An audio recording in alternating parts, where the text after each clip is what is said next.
Hello everyone. Today our topic is religion in politics, communalism and secularism.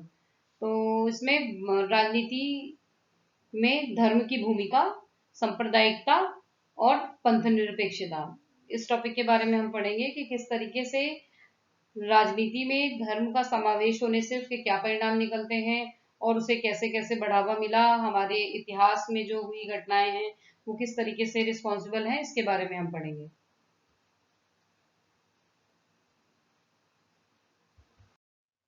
हमारा पहला जो इसका सब टॉपिक है, meaning of religion in politics, यानी कि राजनीति में धर्म। राजनीति में धर्म शामिल करने से बहुत सारे हमें नए आयाम देखने को मिलते हैं। जैसे कि अगर हम राजनीति में धर्म का प्रयोग करने लगते हैं तो दो तरीके से हम इसका प्रयोग करते हैं। एक तो हम धर्म को ही राजनीति बना लेते हैं, जैसे कि जो रिलीजन है आपका उसी को आप राजनीति, उसी पे ही राजनीति करना शुरू कर दो। एक दूसरा पर्सपेक्टिव होता है जिसमें कि आप धार्मिक आधारों पर लोगों का समर्थन पाना चाहते हैं, या फिर पॉलिटिकल मोबिलाइजेशन के लिए आप मजहबी नारों का प्रयोग करते हैं, या फिर जो मजहबी आपके रिचुअल्स होते हैं, जो कस्टम्स होते हैं, उनका सहारा लेते हुए आप उसे पॉलिटिक्स में शामिल करते हैं। और इसका परिणाम जो देखने को मिलता है वो ऐसा होता है कि हम बहुत अवसरवादी हो जाते हैं और छोटी छोटी बातों के लिए हम पूरे स्टेट की जो पॉलिसी होती है, जो भी प्लानिंग्स होती हैं, उसको उस पे क्वेश्चन मार्क लगाते हैं। हम जैसे कि अगर हम बात करें कि वेलफेयर स्टेट होने के नाते क्या क्या पॉलिसीज बनानी चाहिए, सरकार को क्या क्या जो है सुविधाएं मुहैया क्या करानी चाहिए, इन सबको हम धार्मिक कसौटी के आधार पर कसने लगते हैं। और जिसकी वजह से जो हमारा शासन तंत्र है या शासन व्यवस्था है वो करप्शन की ओर बढ़ जाता है, क्योंकि लोगों में धर्मांधता का विकास भी इसी तरीके से होने लगता है, लोग उसका अनुकरण करने लगते हैं। तो ये सब एक तरह से राजनीति के लिए अच्छा नहीं है, बहुत ही दुर्भाग्यपूर्ण है। अगर हम यहाँ पर रणदीप कोठारी का एग्जाम्पल लें तो उन्होंने कहा है कि एक और तो हम जो है पॉलिटिकल अपना इकोनॉमिक मॉडल जो है अच्छा करना चाहते हैं, कंपटीशन की बात करते हैं, लिबरल इकोनॉमी की बात करते हैं, लेकिन साथ ही जो है हम सांप्रदायिकता से जुड़े भी मुद्दे देखते हैं। तो ये दोनों एक दूसरे के बिल्कुल अगेंस्ट हैं। अगर हम विमेन एम्पावरमेंट की बात करें, मॉडर्न एजुकेशन की बात करें और हम प्रॉपर प्लानिंग की बात करें, तो हमें रिलीजियन को या रिलीजियस मैटर्स को अलग रखना चाहिए, क्योंकि ये एक पर्सनल मैटर है किसी भी व्यक्ति का। और कौन व्यक्ति किस धर्म को मानेगा, किसका फॉलोअर होगा, किसका प्रचार प्रसार करेगा, ये उस व्यक्ति की खुद की स्वतंत्रता है और उसकी इच्छा है कि वो जिस भी धर्म को मानना चाहे। इसलिए राज्य को किसी भी तरीके का हस्तक्षेप नहीं करना चाहिए। राज्य को का कार्यक्षेत्र अलग है और धर्म का कार्यक्षेत्र अलग है। राज्य पब्लिक स्फेयर से संबंधित है और जो आपका धर्म है वो पर्सनल मैटर है। तो इसलिए दोनों को शामिल करने से इसके बहुत सारे दुष्परिणाम हमें देखने को मिलते हैं। What is secularism? धर्म निरपेक्षता क्या है या पंथ निरपेक्षता क्या है? तो इसमें हम देखते हैं कि पंथ निरपेक्षता अगर भारतीय संदर्भ में हम समझे तो देखने को मिलता है कि भारतीय संविधान सभी धर्मों को समान रूप से मानता है और सर्व धर्म समभाव की जो है हमारी फिलॉसफी रही है, जिसमें कि हम उदारता और सहिष्णुता को दिखाते हैं। और भारतीय संविधान सभी को धर्म और पूजा करने की स्वतंत्रता देता है। जैसे फ्रीडम ऑफ रिलीजन में आप देख सकते हैं कि सभी व्यक्तियों को कोई भी धर्म मानने का अधिकार है, उसको प्रचार प्रसार करने का अधिकार है। तो सभी धर्मों को समान आदर देने के पक्ष में है। लेकिन अगर हम वेस्टर्न कॉन्टेक्स्ट में देखें पंथ निरपेक्षता, तो स्टेट और ये रिलीजन दोनों अलग अलग हैं। राजनीति के जो भी मामले होंगे उसमें कभी भी चर्च हस्तक्षेप नहीं करेगा और ना ही स्टेट जो है रिलीजियस मैटर्स में इंटरफेयर करेगा। तो ये है सेकुलरिज्म का कॉन्सेप्ट। अब है growth of communalism in India. अगर हम ग्रोथ देखें तो वो कब से हमें देखने को मिलती है, वो डिफरेंट डिफरेंट टाइम में हमें देखने को मिली है। जैसे कि अगर हम हिस्टोरिकल बैकग्राउंड देखें तो बहुत सारे जो फिलोसफर्स थे, बहुत सारे जो फ्रीडम फाइटर्स थे, उन लोगों ने धर्म को भी प्रयोग किया था लोगों को जागृत करने के लिए, राष्ट्र भावना जगाने के लिए, देश के प्रति प्रेम जगाने के लिए। जैसे कि तिलक ने शिव पूजा, भवानी पूजा और गणेश पूजा वगैरह के महोत्सव पे लोगों को जगाया था कि किस तरीके से उनका शोषण हो रहा है।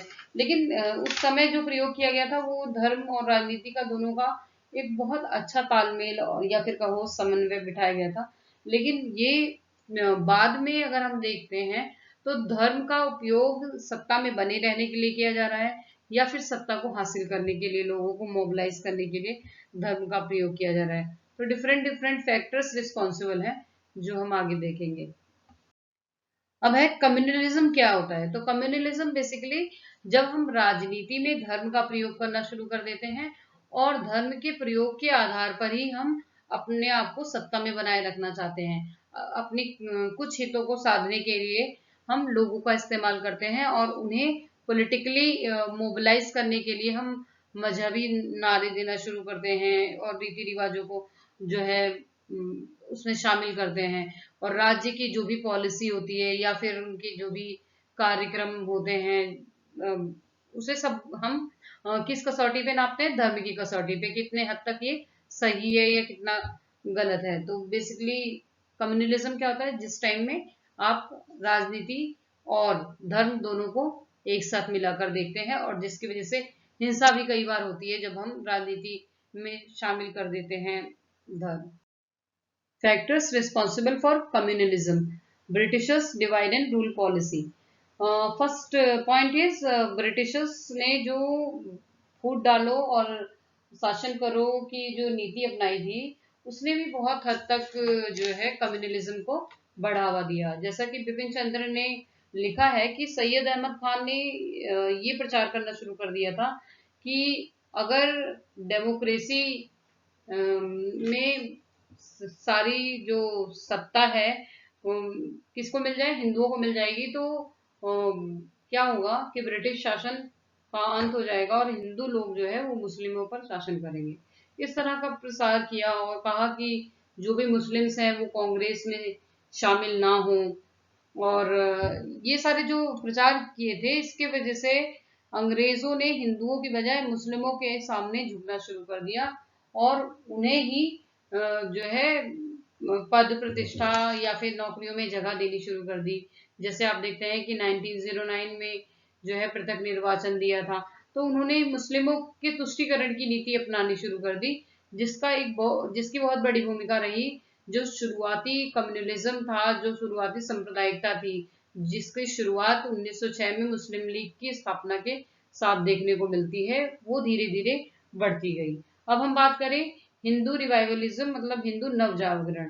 तो जैसा कि 19th सेंचुरी में हिंदू समाज जो था, जो हमारी सोसाइटी थी, उसमें सोशल और रिलीजियस जो है बहुत सारे ऐसे फैक्टर्स थे जिन्हें रिवाइव करने की जरूरत थी। लोग जो है ब्लाइंडली जो रिचुअल्स थे, कस्टम्स थे, उन्हें फॉलो करते थे।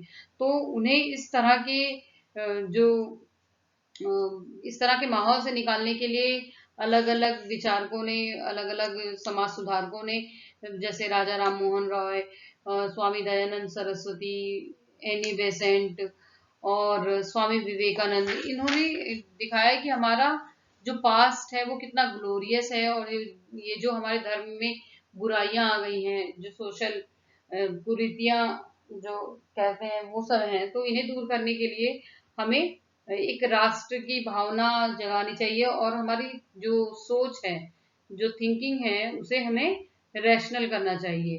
किसी भी रिचुअल को हमें ब्लाइंडली फॉलो नहीं करना चाहिए। तो लोकमान्य तिलक की अगर हम बात करें तो उन्होंने राष्ट्रवाद के विकास के लिए कुछ सार्वजनिक उत्सवों का सहारा लिया, जैसे गणपति उत्सव, शिवाजी उत्सव। तो इससे इससे क्या हुआ कि हिंदुओं और मुस्लिम्स दोनों के बीच में एक तरह का जो है डिफरेंस या एक तरह का भेदभाव सा देखने को मिला, जबकि उनका जो इंटेंशन था वो ऐसा नहीं था। ये जितने भी समाज सुधारक हुए जिन्होंने हिंदू देवी देवताओं का या फिर ऐसे जो है मीटिंग्स वगैरह का जो सहारा लिया था राष्ट्रीय चेतना को जगाने के लिए, उनके लिए राष्ट्र की सेवा एक धार्मिक साधना थी, ना कि वो किसी भी तरीके से कम्युनल वो चाहते थे कि राजनीति में धर्म का प्रयोग करना नहीं चाहते थे। लेकिन धीरे धीरे टाइम बदलने के साथ साथ लोगों की जो सोच थी वो संकुचित होती गई और उन्होंने इसे पर्टिकुलर किसी धर्म से जोड़कर देखना शुरू कर दिया। अब हम देखते हैं बंगाल का विभाजन और कम्युनल फैक्टर। तो 1905 में लॉर्ड कर्जन ने असम और बंगाल के पूर्वी भाग को मिलाकर एक नया प्रांत बना दिया, जिसमें कि मुसलमानों का बहुमत था। और बंगाल का विभाजन जब किया गया तो ये देखा कि राष्ट्रीय आंदोलन में सबसे ज्यादा जो पावर दिख रही है, कंसंट्रेटेड जहां पर है, वो है बंगाल।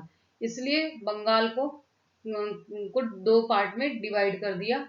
और इसके विभाजन के साथ ही आप देखते हैं कि हिंदू और मुस्लिम दोनों ने मिलकर इसका विरोध किया, लेकिन फिर भी एक कम्युनल फैक्टर्स इन्वॉल्व हो चुके थे भारतीय राजनीति में। फिर हम देखते हैं कम्युनल रॉयट्स। प्रथम विश्व युद्ध के बाद अंग्रेज और जो मित्र राष्ट्र थे, उन्होंने तुर्की के सुल्तान का धार्मिक नेतृत्व समाप्त कर दिया और तुर्की साम्राज्य को आपस में बांट लिया। इसके बाद क्या है, हमें देखने को मिलता है कि भारतीय मुसलमानों को बहुत इसका जो है आघात लगा था। उन्हें इस चीज की उम्मीद नहीं थी कि उनके खलीफा को इस तरीके से हटा दिया जाएगा, इस पद को ही हटा दिया जाएगा। तो गांधी जी ने जब असहयोग आंदोलन चलाया तो हिंदू मुस्लिम दोनों साथ आए। फिर लेकिन धीरे धीरे जो सांप्रदायिकता की शुरुआत हो चुकी थी, उसे रोकना आसान नहीं था। तो इसकी वजह से जब तक पार्टीशन की बात आई तब तक जो है बहुत ज्यादा हद तक सांप्रदायिकता फैल चुकी थी, जिसे रोक पाना बहुत ही मुश्किल था। और इसी सांप्रदायिकता के बढ़ने का परिणाम था कि हमें भारत की आजादी के लिए द्विराष्ट्रीय या फिर टू नेशन थ्योरी को अपनाना पड़ा, जिसमें कि हिंदुओं के लिए हिंदुस्तान और मुस्लिमों के लिए पाकिस्तान की जो है एक प्लानिंग की गई। ऐसे इस तरह से हमें स्वतंत्रता मिली, जिसमें कि बहुत सारे कम्युनल रॉयट्स हमें देखने को मिले। और आज भी आज़ादी के बाद भी हम देखते हैं कि कम्युनलिज्म का प्रयोग करके भिन्न भिन्न राजनीतिक दल सत्ता को हथियाने का प्रयास करते हैं या सत्ता में बने रहने का प्रयास करते हैं। राज्य की जो भी पॉलिसीज हैं, जो भी प्लानिंग्स हैं, वो सब कम्युनलिज्म के वजह से सक्सेसफुल नहीं हो पाती हैं। Thanks for watching, and do like, share and subscribe with your friends, those who are studying in BA second year. Thank you.